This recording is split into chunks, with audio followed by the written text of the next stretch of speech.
3, 2, 1, go. Hi guys, my name is Dylan and today we are not visiting any place. Today we are back home and unfortunately Stephanie is not around.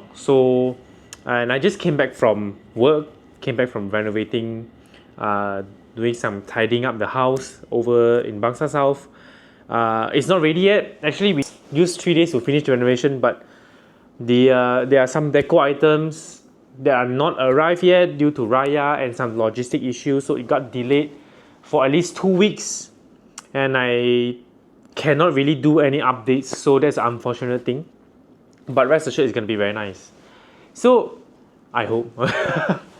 So I mean, while actually tidying, I felt a lot of emotions suddenly while doing up. When you're focusing on just renovating, suddenly I thought of like, wow, it has been a journey. I think at least a year plus since I started doing YouTube, and to now where we are now, we are actually at 5,400 subscribers. Yay! Thank you so much for those who subscribe. But I just thought back that it's really not an easy path from 1 year ago when I started. And the reason why I started is because I really want people to understand property more, because in the market, especially after COVID, there are a lot of cases where people buy property, they lose money.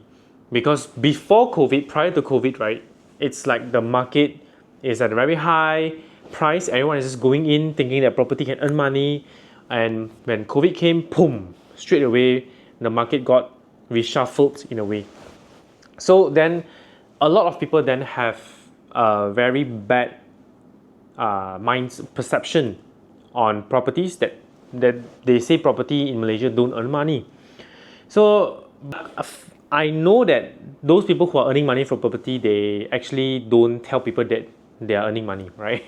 I just feel that there are a lot of misconceptions and there are a lot of bad apples out there, especially, you have some agents, you have some gurus, you have some sales staffs that are misrepresenting, which is very normal in the market. So that is why I feel that I want to document me myself buying property, renovating property, and walking around properties, areas to let buyers or whoever who is interested to know more about properties in Malaysia. And out of these 5,000 plus subscribers, right, of course generally are Malaysians, but I think if not mistaken, according to YouTube, there are a good 30%-ish those who are watching, the watch hour, I can see the data, a good 30% that are actually not from Malaysia, from other countries, especially from Singapore. So that's why it made me feel myself more to really want to do more contents about property. And what really sparked me, and I believe made most of you guys watched, is me doing area review where I walk certain areas. Because the reason why I started is because, like, oftentimes when I tell you that, Bukit Jalil, the place I'm staying now, is very good.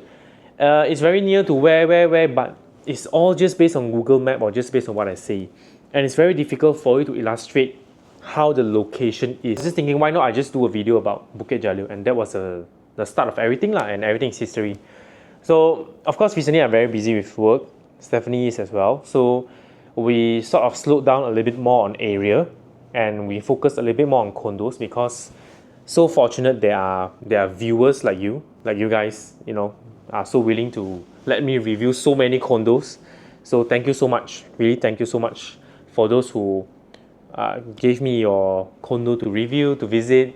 And of course, if there's more, I'm always welcome to visit. I mean, back to the point, I'm also very grateful that, most of you guys, because I can also see the age who is actually watching. So most of y'all are actually above 25 and until 60.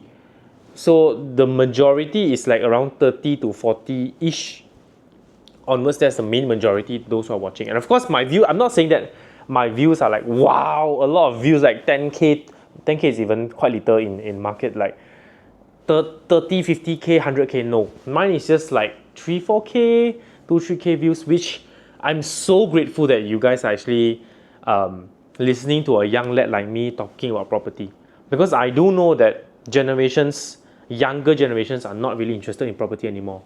They are aiming for fast investments, bitcoins, stocks, and just earning fast money. But property is always a very slow game. So yeah, and I believe I'm maybe one of the fewer, I guess, that is into property as a younger generation. So I guess that is, so the things that I said may be from our perspective. So it may not represent everyone. So just something to take note as well. And I actually received some DMs, emails especially, that some of you guys actually illustrate your problems in investing. And most of you all are actually very young. First, I remember one of the scenario is they actually got in debt because they listened to some of their close friends to buy certain properties, that is like doing mini Airbnb, and they mark up a lot of value to get cash back and whatnot. So he asked my opinion, and I gave him. So, and he listed down his pain points, like how to solve it. Because me and Stephanie, we were actually from the finance world previously. So I can roughly give him an idea on how to solve things, and it's not the end of the world, but it's a very costly mistake. For those who are watching, right, just to urge all of you to, my philosophy is always to invest in properties that are for hybrid purposes. As in, you will want to stay there, you can also rent there. And that's why me and Stephanie, when we do property reviews on condos, we always base on three things. Like, would you buy for investment, would you buy for own stay, or would you rent there if you don't have budget? It's always based on these three things. So if you revolve around these three things, right, then you will know the answer. I tell you, like, confirm this project earn money, you may not want as well, because you're not even familiar. You may not even want to stay here. You are not even confident if you want to rent here. If you're not confident that you will be renting, then who else will be confident, right? And when it goes back to area review, then I always base on the five things, which is connectivity, greeneries, pedestrian friendly, and offices and malls. Okay, shop lots as well lah. So these are the five main things. Yeah, so I'm actually just yapping here and there, just no main content. It's just to show gratitude to those who watch, and just a lot of emotions when I'm actually driving and while tidying the house. So yeah, I never really got a chance to say thank you so much for those who subscribe, and do share out this channel if you all feel that it's very authentic, it's very informative. Just let your friends and family know, no harm, and I'll be very grateful. Just send any emails as well if you want to know more about property, and if you have anything unsure. I just received an email from one of the viewers from TikTok, from US, that she wants to buy a property in Malaysia but don't know how to start. So yeah, just anyone from the world who is watching this video, right, you can actually DM me or email me.